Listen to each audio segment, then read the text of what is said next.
Presiden diberi kewenangan, otoritas, kekuasaan yang demikian luas sekali. Ya. Jadi saya paham karena sang memimpin ya, 4 tahapan perubahan undang dasar kita itu, ya, sehingga memang kita sepakat supaya efektif kita punya pemerintahan, maka presiden itu menjadi kepala negara, tapi juga kepala eksekutif. Bahkan walaupun tidak ada dalam undang-undang dasar, sering disebut sebagai panglima tertinggi. Nah, saudara, karena itu ya, kalau saya mengarahkan kritik, koreksi, masukan, wanti-wanti, and so on and so forth pada presiden, itu sudah memang harus begitu. Ya. Saya nggak mau buang-buang energi kemudian memberikan kritik koreksi pada kementerian ini atau itu, ya, kepada dirjen-dirjen atau kepada yang lain, tidak, tapi langsung kepada sumbernya, yaitu sekarang ini istilahnya Lurah Indonesia. Pendiri Partai Umat, Amin Rais, belak-belakan mengenai situasi yang dialami Presiden Joko Widodo alias Jokowi dan putranya Gibran Rakabuming Raka. Menurut Amin, Jokowi harus menuntaskan dugaan kasus korupsi dana bansos yang menjerat Gibran.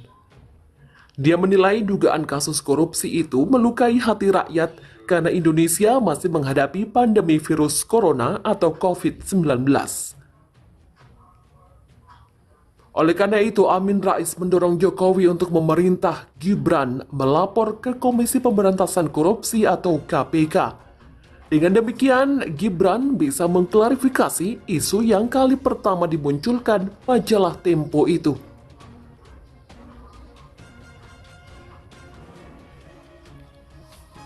Menurut Amin, Gibran bisa membawa bukti yang menunjukkan dirinya tidak terlibat dalam dugaan kasus korupsi bansos. Selain itu, Amin Rais juga meminta Jokowi menyelesaikan kasus kematian 6 anggota Laskar FPI. Pasalnya, menurut Amin, kasus itu sudah menjadi sorotan di Indonesia dan luar negeri. Meragukan dan mempercayai Komnas HAM. Sebuah tanggapan oleh M. Rizal Fadilah. Tuntutan objektivitas penyelidikan kebenaran peristiwa KM50 adalah melalui tim pencari fakta independen.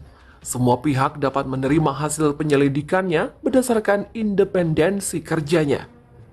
Akan tetapi tautan atau usulan pembentukan ini ditolak oleh pemerintah. Akhirnya, apa boleh buat? 2 lembaga yang melakukan penyelidikan yaitu Mabes Polri sendiri dan Komnas HAM. Penolakan pemerintah atas pembentukan tim independen ini membuat wajar jika publik memiliki penilaian awal meragukan akan kerja baik Mabes Polri maupun Komnas HAM. Mengingat Polri menjadi pihak yang terlibat, maka Mabes Polri sulit untuk mendapat tempat utama dalam kepercayaan. Sementara Komnas HAM terpaksa harus dipercaya untuk melakukan penyelidikan di bawah pantauan terbatas publik. Setelah kurang lebih 3 minggu bekerja tanpa sinyal hasil, maka anggota DPR Fadly Zon mempertanyakan melalui ungkapan di berbagai media. Dan pada Senin 27 Desember 2020, Komnas HAM melakukan konferensi pers tentang langkah dan hasil kerjanya. Harapan ada temuan penting yang perlu diketahui masyarakat belum kesampaian. Komnas HAM menyatakan belum selesai menunaikan tugasnya. Ditunjukkan proyektil dan selongsong peluru yang ditemukan, lalu pecahan mobil yang juga didapat. Menurut pengamatan beberapa kalangan, penunjukan bukti ini sebagai kecerdikan Komnas HAM untuk mengamankan bukti melalui keterlibatan publik dalam menjaganya.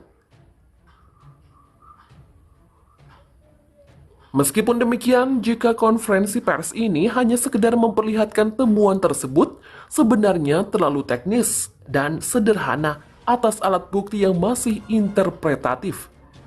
Masyarakat berharap lebih dari itu, dan informasinya yang ditunggu bersifat fundamental serta mudah untuk didapat cepat dari kerja Komnas HAM. Dua hal terpenting yang semestinya terungkap, yaitu pertama, Komnas HAM menyatakan bahwa timnya telah mengetahui siapa penembak keenam anggota Laskar FPI tersebut. Apakah benar polisi atau pihak di luar kepolisian? Lebih hebat lagi jika identitas pelaku penembakan diumumkan. Kedua, berdasarkan kondisi jenazah, maka Komnas HAM menyampaikan bahwa di samping penembakan juga ada atau tidaknya penyiksaan. Komnas HAM mampu menjelaskan arti lebam-lebam atau luka melepuh dan kulit mengelupas yang ada pada tubuh korban. Pengumuman awal seperti inilah yang dibutuhkan dan perlu diamankan publik dalam pengawasan terbatas yang dapat dilakukan masyarakat terhadap kerja Komnas HAM. Mengingat belum ada hal penting yang dapat ditangkap publik tentang kerja Komnas HAM, maka posisinya saat ini Komnas HAM masih dalam bacaan antara diragukan atau dapat dipercaya. Wajar diragukan karena saat mempublikasikan bersama polisi tentang temuan revolver yang menjadi bukti penembakan begitu yakin dengan detail penjelasan kepolisian. Begitu juga dengan bantahan keras setelah menemukan rumah tempat diduga terjadinya penembakan atau penyiksaan. Apapun itu, publik masih akan menunggu finalnya hasil kerja Komnas HAM. Adanya suara yang mendorong keterlibatan lembaga internasional dalam penyelidikan kasus ini adalah bukti bahwa kerja Komnas HAM diragukan objektivitasnya. Dengan duka dan keprihatinan mendalam atas peristiwa yang menyakitkan ini, akhirnya kita berdiam, wait and see, dalam ketertutupan dan gelapnya malam. Lokasi KM 50 pun telah dihancurkan, terbebas dari penghuni orang-orang yang biasa ramai melayani mereka yang berhenti untuk beristirahat. Suasana lingkungan kini kusam dan muram. Tetap berdoa, semoga Komnas HAM dapat menjawab keraguan dengan hasil yang terang benderang.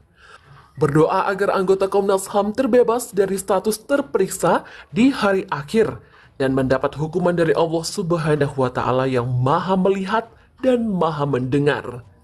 Alangkah ruginya jika menjadi unsur tak terlibat dalam perbuatan tetapi ikut terhukum karena menyembunyikan kebenaran. Sebaliknya, pahala besar akan diberikan Allah Subhanahu wa Ta'ala bagi mereka yang berlaku jujur dan memberi manfaat besar bagi kehidupan orang banyak. Dari pemerhati politik dan kebangsaan, sejumlah pria bawa laras panjang saat tewasnya Laskar FPI. Komnas HAM sebut itu pengamanan vaksin.